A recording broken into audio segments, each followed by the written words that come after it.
ازيكم يا جماعة، عاملين ايه؟ رب تكونوا بخير. لو اول مرة في قناتي ياريت تشتركوا وتفعلوا الجرس وتدوسوا الكل علشان يوصل لكم كل جديد ان شاء الله. النهاردة هوريكم ازاي تخزنوا الخضرة بتاعت المحشي من غير ما تبوظ منك وفي اي وقت تلاقيها، يعني بدل ما تشتري دلوقتي. احنا في ايام صعبة والدنيا غلا، والخضرة هنا ما بتحطيها في التلاجة يومين 3 بتلاقيها باظت. انا ازاي هوريكي تحفظيها في التلاجة او في الفريزر من غير ما تبوظ منك. يعني لو حطيتيها في التلاجة هتقعد بتاع 10 ايام وهتلاقيها زي ما هي. تابع معايا وان شاء الله الفيديو يعجبك.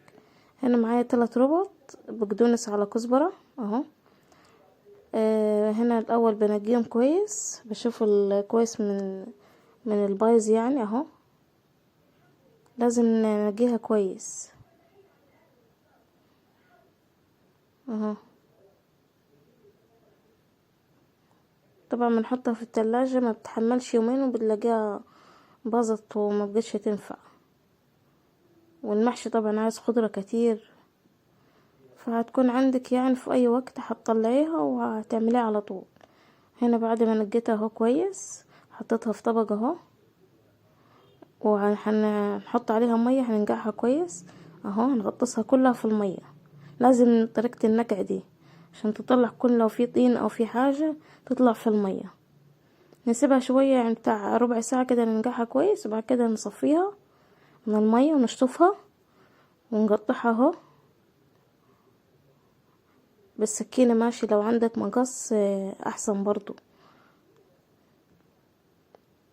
يعني جبت هنا سكينة وهنفضل نقطعها كده بسرعة، مش هتاخد وقت يعني. وطبعا الطريقة دي لو عندك كزبرة ماشي، بقدونس ماشي، لو شبت عادي مش مشكلة، كله بينفع يعني. دلوقتي احنا في زمن التوفير يعني،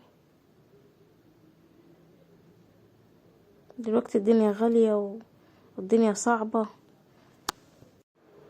هو في ناس طبعا بعد ما بتقطعها بتغسلها. انا ما بحبش بصراحة الطريقة دي، بحس يعني الفيتامينات اللي فيها بتروح. بفضل احسن ان احنا ننقعها الاول في مية زي ما هي، وبعد كده نقطعها كده احسن يعني. طبعا كل واحد له طريقة معينة يعني.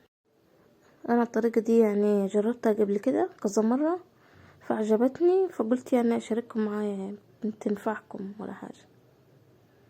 هنا هنفضل نقطع فيها لغاية لما نخلص الكمية اللي معانا. هنفضل نقطع فيها، بعد كده هنحطها في مصفى وهنسيبها تنشف بقى يا جماعة خالص من المية. لازم تنشف كويس خالص من المية، نسيبها تنشف وهنرجع لكم. وكده يا جماعة اهو بعد ما نشفت خالص، شايفين شكلها بقت ازاي؟ ناشفة خالص مفيهاش مية اهو. لازم تبقى كده، لو فيها مية مش هتنفع. شايفين معانا هنا علبة فاضية لازم تكون بغطاها اهو. شايفين ازاي؟ اهو علبة فاضية بغطا. هنحط الخضرة هنا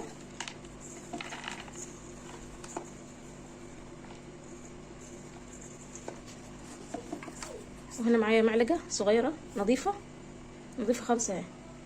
طبعا المعلقة دي هنحطها هنا كده اهو بالشكل ده في النص اهو.